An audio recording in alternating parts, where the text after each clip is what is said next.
Shemos, Parshas Shemos, Sefer Shemos. Enter Moshe Rabbeinu. Now, Moshe Rabbeinu clearly was a special kid. They said when he was born, the whole world lit up. He was born Mo. It was a special situation. He was born, was it 3 months premature? That's why when the Egyptians came in the 9th month, he was already gone. But he was able to be at home. And he was able to get a geschmack of chinuch. You know what kind of chinuch he did in 3 months. After that, he was in Beis Pareh.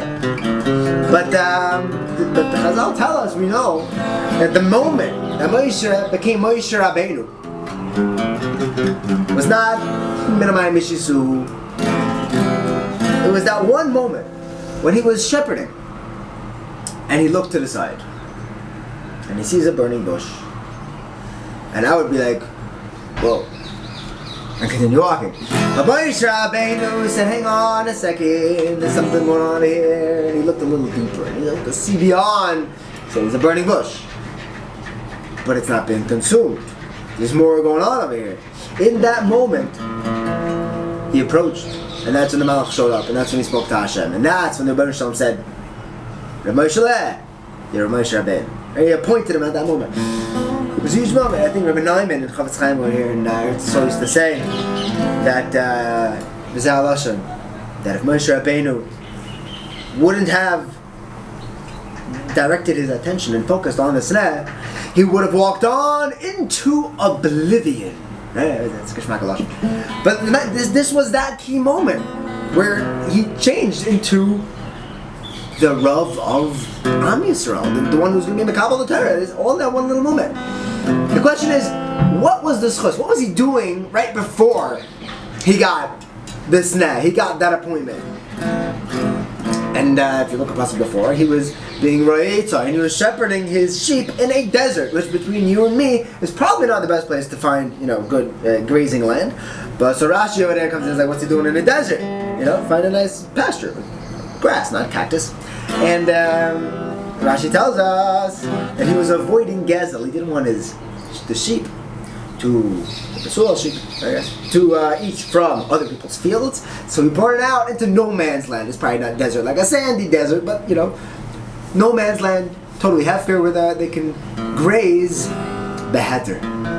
It's up to Daniel Glastein. He says, you know what the godless of Moshe Rabbeinu was? You know what that moment was when he became Moshe Rabbeinu?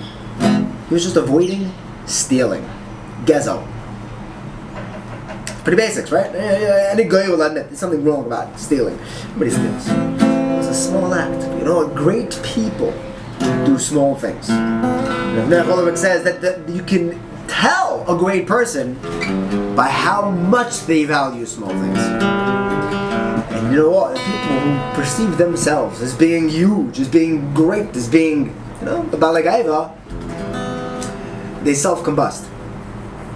It's a crazy story. And I'll tell you the truth, I have no idea what to make of this, but this is the Maisa, and let me know what you think. The Tzaddik of Ranana brings down this story about the Trisker Magid. You see, there was a couple that got married, and I'm not exactly sure what the arrangement of the marriage was, but post the marriage, the girl refused to go to the mikveh, and she just said that her husband is hideous, and it doesn't want anything to do with him. It's just, obviously, it's not good for Shalom Bayis. And her father was like, what am I supposed to do over here? So he went to the Trisker Magid, and the Magid said, send her to me, I'll have a word with her. The Magid calls, she went to sit down with the Magid. And the Magid takes out a pair of glasses, puts them on, and he looks her over like he's checking an esrog. And he says, you know what? You're not as good looking as you think you are. Again, you're not as good looking as you think you are. And he says this like a couple of times. You're not as good looking as you think you are. You're not good looking. I don't think it's story.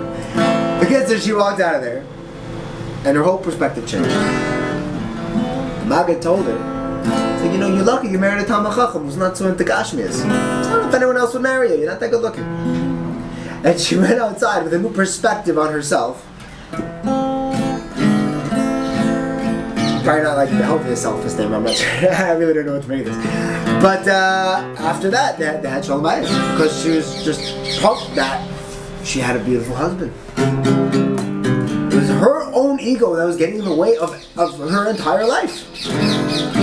But a person who appreciates the tiny little things. And yeah, you can have a sneh that's on fire, but if you appreciate, but hang on, it's not just on fire. It's not burning. It's continually burning. There's something interesting here. There's something more. You appreciate the tiny little things. You stop and you watch the ants. By the way, not all ants are busy. There's like a whole chevra of ants down in the hole who just sit around and chilling all day. Just think that's like their job. But Chazal tells us that we can learn from the ants that are busy. Anyway, bench us that we should always see the small things, appreciate the tiny little awesome things in life. And through that perspective, we should live a life of absolute simcha sachayim and appreciate everything that we have.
Shabbos.